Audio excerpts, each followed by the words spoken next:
고등학교 때 친구인 야지마는 심하게 한 녀석을 괴롭힌 적이 있다. 효이라고 하는 별명을 가진 음침한 녀석이었다. 야지마는 영화배우 흉내를 내며 효 가슴에 담뱃불로 지져서 북두칠성을 만들거나 샌드백 취급하며 구타를 하기도 했다.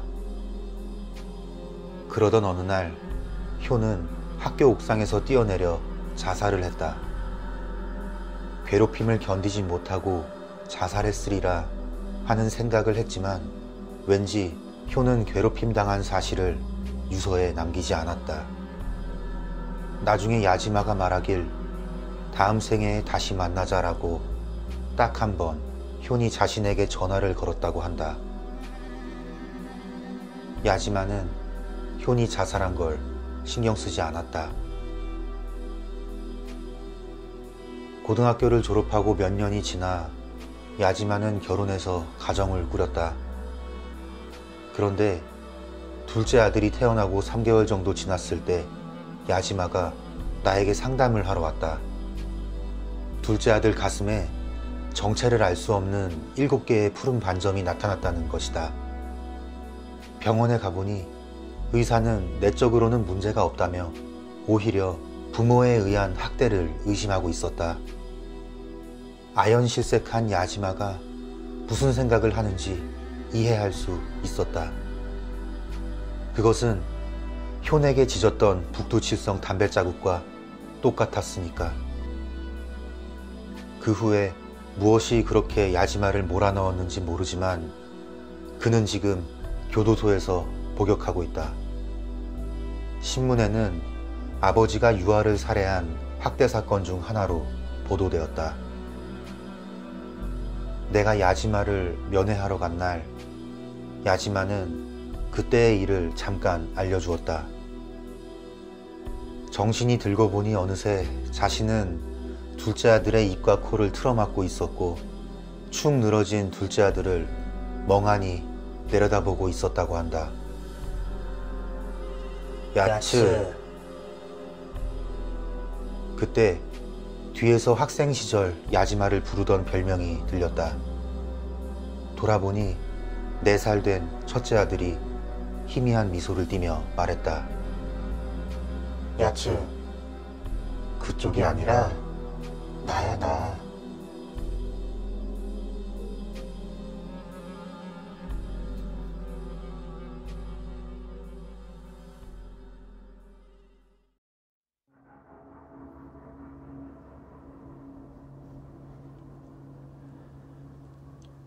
내 주위에는 불운이 끊임없이 이어진다. 내 기억이 맞다면 기르던 개가 차에 치여 죽은 게 처음일 것이다. 누나는 회사에서 잘렸고 형은 이혼했다. 아버지는 쓰러지셨고 할아버지도 곧 돌아가셨다.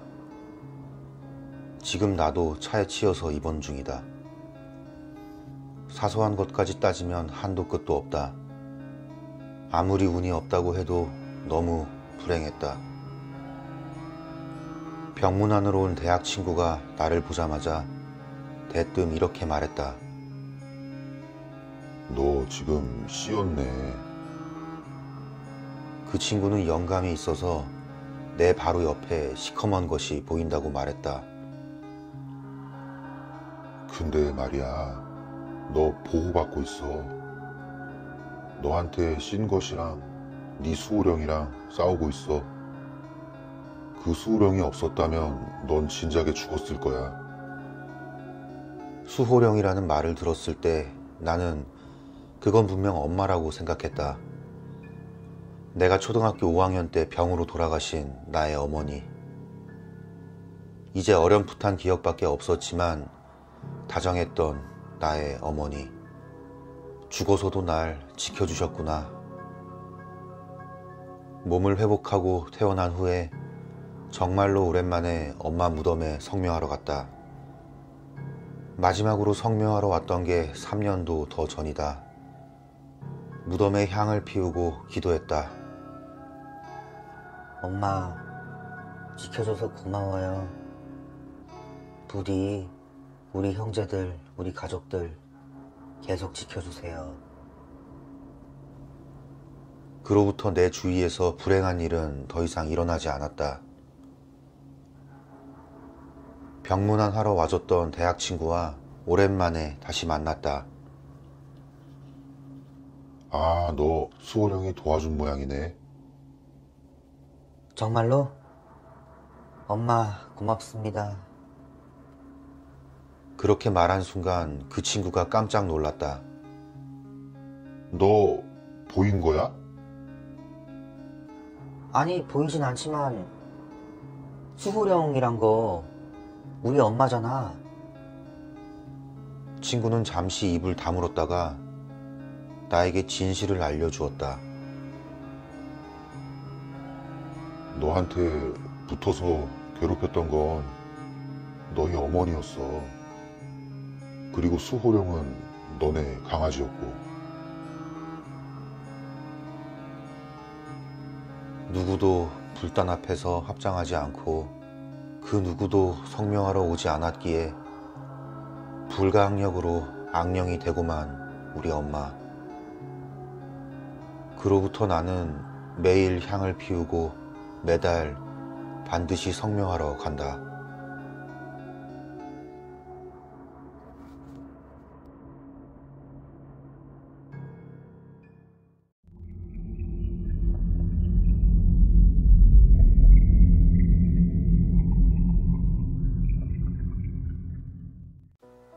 저번 명절 때 매형에게 들은 이야기다. 매형은 고등학교 때 산악부 소속이었다고 한다. 들어가자마자 신이 나서 거의 5만 엔이 넘는 등산화를 바로 사버렸단다. 25년 전이었으니까 체감상으로는 더 비쌌겠지. 하지만 작심삼일이라고 담당 선생님이 무서운 데다 매일 근력 트레이닝을 하는데 질려버렸다고 한다. 상하관계가 요상하게 구축되어 있는 군대식 운동부에 질색을 한 나머지 여름방학도 되기 전에 탈퇴를 했다고 한다. 그때는 2번 다시 등산 같은 건 안 할 생각이었던 데다 부잣집에서 물건 귀한 줄 모르고 자란 사람이라 매형은 거의 새 것이나 다름없는 등산화를 같은 반 친구에게 주기로 했다. 얌전하고 성실한 친구였다고 한다. 다행히도 사이즈는 딱 들어맞았다. 친구는 무척 기뻐하며 평생 잊지 않겠다고 거듭 고마워했다고 한다. 워낙 비싼 신발이다 보니 차마 받을 생각도 못하고 그냥 빌려만 가겠다고 했단다. 그치만 매형은 기억조차 못하고 있었다고 한다. 다만 나한테는 이제 필요 없는 신발이야. 네가 잘 신어주면 신발도 좋아할 거다. 라고 말하며 스스로 멋있다고 한껏 으쓱거렸던 것만 기억이 난댄다. 친구는 그 후에 대학에 가서도 취직하고 나서도 계속 등산을 했다고 한다. 고지식한 성격이라 매년 연하장을 보내왔고 거기에는 여름에는 호타카에 갔다느니 이번 겨울에는 키타다케를 오른다느니 꼼꼼하게 등산 이야기가 적혀 있었다고 한다. 하지만 어느 해부터인가 소식이 뚝 끊겼다. 연하장을 받기만 할 뿐 딱히 답장도 하지 않았던 데다 결혼해서 가정을 꾸렸으니 그리 신경 쓰지 않았다고 한다. 그런데 소문으로 늦게서야 친구의 부고가 전해졌다. 암이었다고 한다. 38살의 한창 나이였다. 깊은 우정이 있던 것도 아니고 매형 입장에서는 그저 필요 없는 신발을 준 것뿐이었다. 젊은 나이에 벌써 세상을 떠나다니 안타깝다는 생각 정도 들 뿐이었단다. 연하장이 안 왔다는 것도 사실 부고를 들은 후에야 깨달았을 정도였다니까.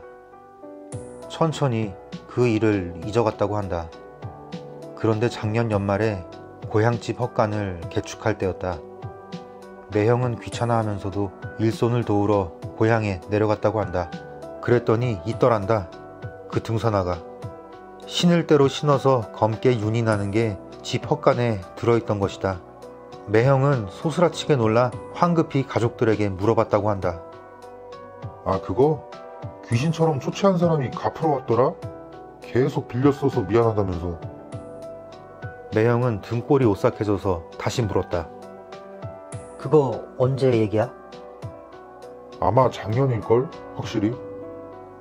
그렇다면 진짜 유령이 아닌가? 뭐 실제로는 착각한 거고 친구가 죽기 전에 굳이 갚으러 찾아왔던 것이겠지만, 하지만 매형은 혹시나 친구가 죽은 뒤 갚으러 온 게 아닐까 하고 생각한단다. 어차피 확인할 수는 없는 일이다.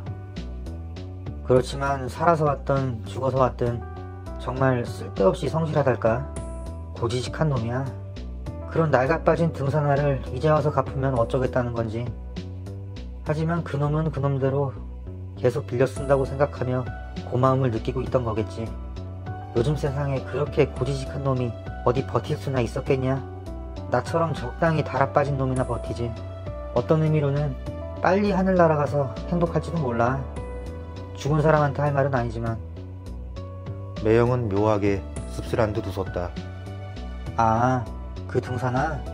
그 녀석 저승에서 등산할 때 신으라고 절에다 공양했어.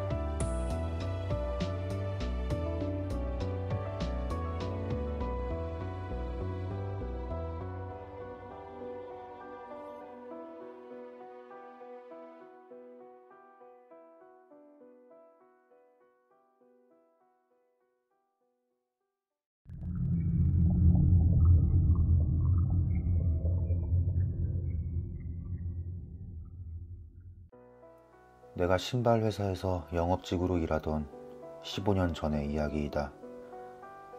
대기업의 염가 공세에 밀리고 밀려 사장의 불호령이 떨어졌다. 결국 외국에서 싸구려 신발을 수입해다 팔기 시작했지만 이게 상태가 영 좋지 않았다. 그래서 결국은 내다 버리게 되었다. 야심한 밤에 어느 시골 마을에 내다 버리려고 가고 있었다. 처음 보는 트럭이 시골 마을에, 그것도 한밤중에 드나드는 걸 보면서 수상했던 거겠지. 결국에 경찰에 신고가 들어가서 잠결에 뛰쳐나왔는지 구깃구깃한 제복을 입은 경찰관에게 조사를 받게 되었다. 조수석에 타고 있던 내가 운전자 대신 대답했다. 당시 나는 버리기 전에는 돌아오지 말라는 사장의 말을 들어서 몸과 마음이 만신창이었기 때문에 넋두리를 잔뜩 늘어놓았다. 근데 경찰관은 그 이야기를 꽤나 진지하게 듣는 모습이었다. 내 이야기를 다 듣더니 갑자기 어딘가로 전화를 걸었다. 전화를 끊은 경찰관은 나를 보며 다시 입을 열었다. 방금 촌장이랑 통화했는데 혹시 그 버릴 신발들 버리지 말고 불상에다가 공양으로 바치면 촌장이 이번 일 없던 걸로 할 수도 있다는데. 기묘한 제안이었다. 경찰이 넘겨준 지도에는 마을 뒷산에 있는 불상들의 위치가 하나하나 표시되어 있었다. 나는 필사적으로 신발 자루를 들고 그 불상들 하나하나 찾아가 한 켤레씩 놓고 왔다. 그 중에 멀쩡한 신발 몇 개는 아까워서 내가 챙기기도 했고, 사흘 정도 걸렸지만 마침내 모든 불상에게 신발을 한 켤레씩 바칠 수 있었다. 불상에 신발 가져다 놓는 작업을 마친 날 돌아오는 길에 사고가 났다. 날아오는 무언가가 차 앞유리를 때려서 급브레이크를 밟았다. 순간적으로 내 눈앞에 유리창이 다가왔다. 이대로는 유리창을 뚫고 나는 앞으로 내다꽂힐 것 같았다. 그 순간 무언가가 내 발을 꽉 잡았다. 구사일생으로 살아난 뒤에 보니 무수한 불상들이 내 발목을 잡고 있었다. 순간 머리가 하얘졌다. 보통 이런 상황은 재앙을 받아서 죽는 상황일 텐데 왜 살려준 걸까? 애시당초에 우리는 불법 폐기물 투기를 하라고 사장에게 명령받아 온 것이었다. 나는 그딴 사장 밑에서 일하면 안 된다는 생각을 들었다. 어떻게 봐도 나쁜 놈이었다. 사고의 순간 너무나 감사한 마음이 들어서였을까? 눈이 떠진 듯한 느낌이었다. 나는 그 길로 그 빌어먹을 회사를 때려쳤다. 기묘한 인연에 이끌려 나는 그 마을에서 일을 구했고, 맨발의 지장보살에게 신발을 바친 사람이라는 소문 덕분에 곧 취업할 수 있었다. 마을 뒷산과 지장보살 관리인 자리였다. 열심히 반년 정도 일하다 회식 자리에서 듣게 되었다. 뒷산 구석구석 곳곳에 있는 지장보살 상들은 사실 지장보살이 아니라 이 산 주변에 있는 나쁜 신을 가라앉히기 위해 재물을 바친 것이라는 얘기였다. 살아있는 재물이 된 사람들은 마을에 대해 원한을 품었었기에 사람들에게 이익이 되는 존재가 아니라는 것 같았다. 그러니까 나는 과거에 살아있던 재물에게 바치는 또 하나의 산 재물 같은 존재였던 것이다. 그걸 깨달은 순간 오한이 들었다. 경찰관이 마을 이장과 통화하던 그때를 떠올렸다. 선심 쓰듯 도와주겠다며 건넨 말 뒤편에 악의가 숨겨져 있었던 것이다. 이 마을 사람들은 과거부터 지금까지 전혀 변하지 않았다는 사실을 알 수 있었다. 어찌됐든 감사한 마음으로 지장보살을 소중히 여기며 몇 년이고 일을 하고 있는 사이 신기하게도 운이 트이기 시작했다.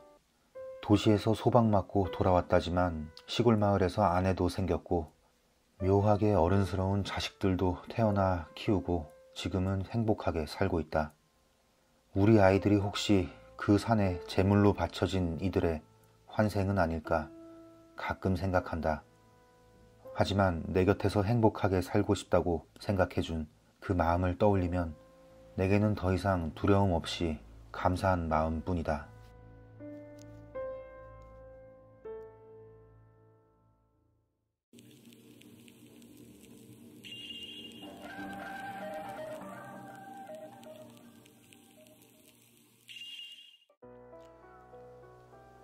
무섭지 않을지도 모르겠지만 직접 겪은 일이다. 그날 나는 역의 홈에서 전차를 기다리고 있었다.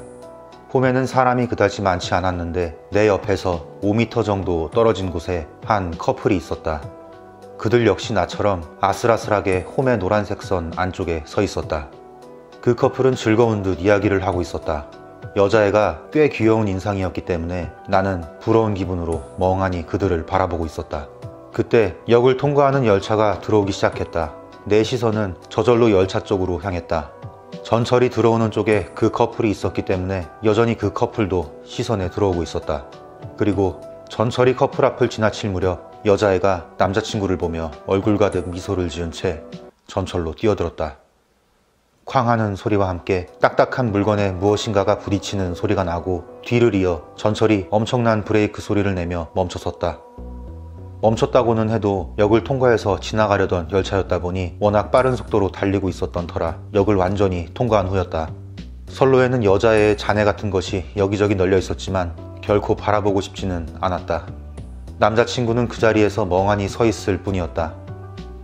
나는 혼란스러워서 이 상황을 이해할 수가 없었다. 왜 그런 거지? 아까까지 분명 즐겁게 이야기하고 있었는데 심지어 뛰어드는 순간마저도 즐거워 보였는데 전혀 이유를 알 수가 없어서 그저 멍하니 서 있는데 역무원 몇 명이 달려왔다. 그중 한 사람이 내게 말을 걸었다. 죄송합니다만 혹시 사고를 목격하셨습니까?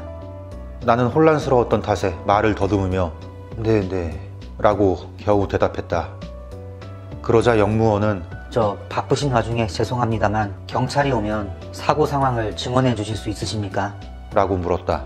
나중에 들은 이야기로는 전철에서 인명사고가 날 경우 자살사고 외에도 살인의 가능성이 있기 때문에 경찰의 현장 검증과 목격자의 증언이 필요하다고 한다. 고개를 돌려보니 남자친구에게도 역무원이 말을 걸고 있다. 남자친구는 아직 정신을 차리지 못한 것인지 완전히 혼이 빠진 것 같은 모습이었다. 나는 증언을 하기로 하고 역 사무실로 안내되었다. 경찰이 올 때까지 여기 앉아서 기다려주세요. 역무원의 안내를 받아 나는 의자에 앉았다. 그리고 곧 역무원 두 사람의 부축을 받으며 얼굴이 하얗게 질린 남자친구가 사무실에 들어왔다. 그대로 사무실 안쪽으로 데려가줘서 나에게는 그가 보이지 않았다. 잠시 뒤 경찰이 도착했다. 수고가 많으십니다. 상황을 설명해 주실 수 있나요? 나는 정직하게 본 것을 그대로 말했다. 여자애는 자기가 열차로 뛰어들었기 때문에 사고가 아니라 자살이다. 남자친구는 물론이고 그 누구도 밀치거나 하지 않았기 때문에 살인도 아닐 것이다. 그렇지만 전철로 뛰어들던 여자아이의 얼굴에는 미소가 가득이었다. 나는 이해를 할 수 없었지만 어쨌거나 여자아이가 미소를 지으며 뛰어들었다고 경찰에게 설명했다. 그렇지만 경찰은 그다지 이상하게 생각하지도 않는 듯 예, 감사합니다. 라고 수긍할 뿐이었다. 방 안쪽에서 남자친구의 신음소리가 들려왔다. 나는 너무나도 냉정한 경찰의 태도가 마음에 걸려서 질문을 해보기로 했다. 자살 사건의 경우에는 보통 이런 상황입니까? 경찰은 모두 그런 건 아니지만 종종 이런 상황이 있습니다. 라고 대답했다. 경찰의 말에 의하면 자살할 기색이 전혀 보이지 않는데도 갑작스레 죽음을 택하는 사람들이 있다는 모양이다. 그런 사람들은 모두 밝은 얼굴로 마치 산책이라도 가듯 자살해버리기 때문에 막을 방법이 없다는 것이다. 죽는다고 마음속으로 결정해버렸기 때문에 들뜨는 것일까? 그렇지 않으면 다른 무엇에 홀려버린 것일까? 하지만 내가 보았던 전철에 뛰어드는 그 모습은 무엇인가 끌려 들어갔다고 밖에는 생각할 수 없는 모습이었다.